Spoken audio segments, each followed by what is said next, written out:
Has this ever happened to you? You have the perfect day planned with friends or a significant other. You're gonna go catch a movie, then you're gonna get some food, and then you're gonna go hang out at your place, play some games, talk, catch up, and you get to the movie theater, and one of your friends goes, I'm not really feeling the movie today. And that's where I kind of stop when that happens, and my body reacts. I got something either in the pit of my stomach or a tightness in my chest going, what do you mean? This is the plan. I spent a long time making this plan. I've been really excited about it. I asked you if it was okay before and you said yes, and now we're here and you say, no, I'm just not feeling it.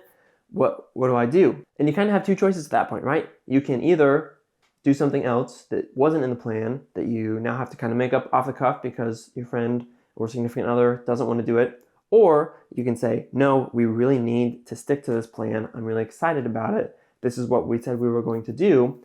And then you know that if you pick this one, you're going to be really uncomfortable because you got to make new plans and is it going to make everybody happy? And on the other hand, you don't know if your friend or significant other is going to be happy about it if you stick to your plan. So what do? Ideally, you have pretzel-like flexibility.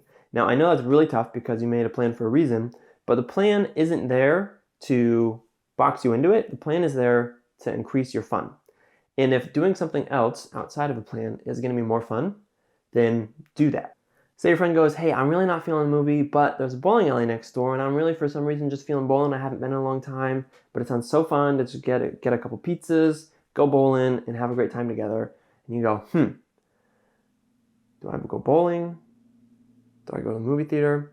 And you go, hey, well, if it's just you and your significant other, then you can decide, hey, that sounds like a great idea, or I'm really feeling the movie, or could we, go to my place and watch the movie instead, watch a different movie instead.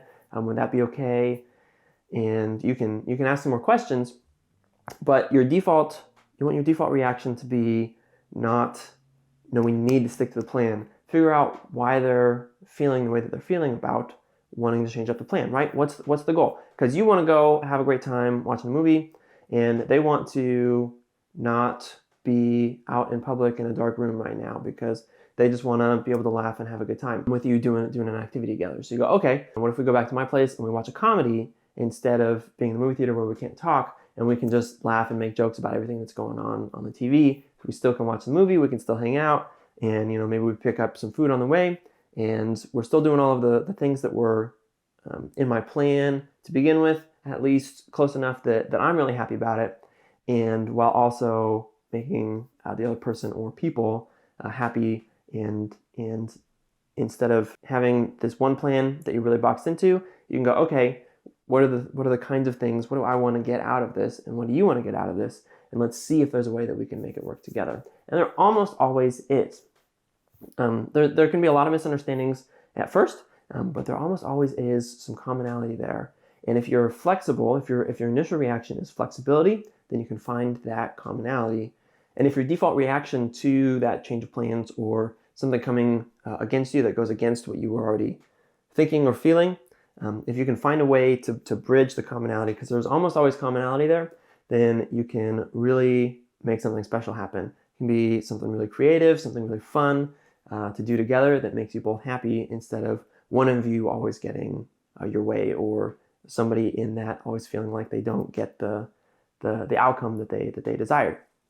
And this isn't just true in personal relationships, it's also true at work, right? Or in school. If you got a project that you're working on together, you got to make a slideshow presentation for something, and you really want it to look like this and have this kind of flow. You want it to have a big bold font, and you want there to be lots of charts and numbers and graphs that you can talk about. And the other person's like, no, I want it to be more artsy, and I think that we should use more photographs and talk about those, and not really have as many numbers. And you can go, okay, what's the point here? What are we trying to get at?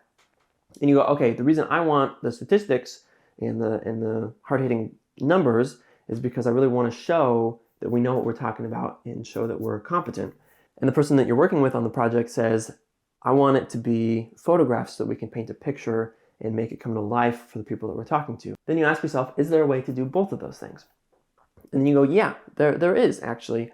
We can paint pictures and tell stories with emotion in them, and then say, and here are the numbers to back that up. So then we have both the emotional side and the competency, which actually heightens both and makes everything about that even more impressive.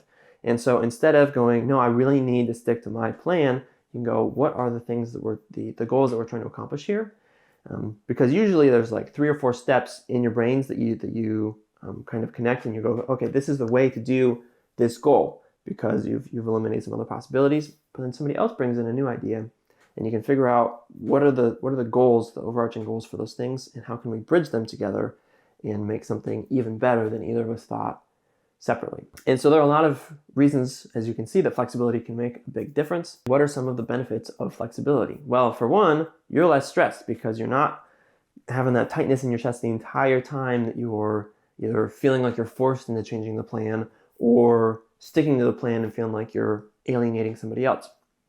You also create a more relaxed environment. You're less stressed, but other people are also going to be more relaxed around you. When something needs to change, when there's something that comes up, a flat tire or a client that is totally changing their mind about something, then you can go, oh yeah, I'm used to this. I can be flexible and figure out a way to still accomplish our goals through this unfortunate, what some people would look at as a really terrible obstacle, and you can look at it as an opportunity or something that we can work around.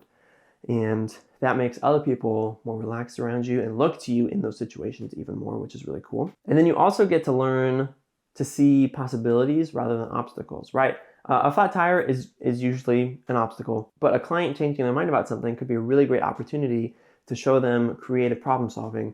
They go, wow, I realize that I really inconvenienced you, and yet you're having a great attitude, and this solution is way better than anything I could have come up with.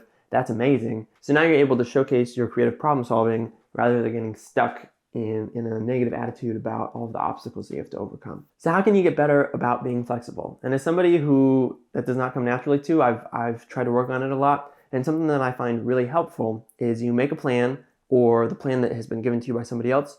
You go and you ask somebody else what they think about that plan.